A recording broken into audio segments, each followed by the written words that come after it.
My name's Nick with Nick's TV Repair, and in today's video we're going to be showing you how to remove the back cover and the main board out of this Hisense with model number 65H6570G.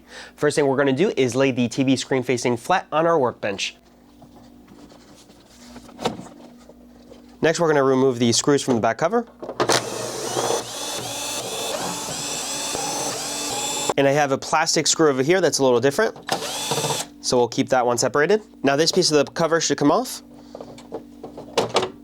And we've now exposed our circuit boards. For the mainboard removal, we're going to disconnect the wires and ribbons first.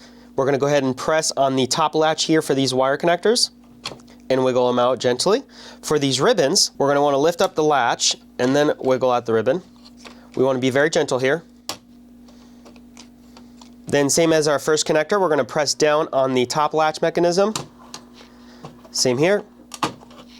And then we also have another latch mechanism here. We're going to lift it up and wiggle out the ribbon. Next, we're going to go ahead and remove the screws, and the board should lift right up. If we want to take it one step further, we can remove the shroud by lifting the clip away on both the top and the bottom.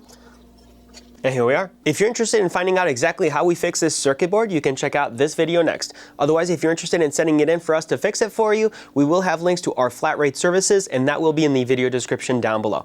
Thank you for watching.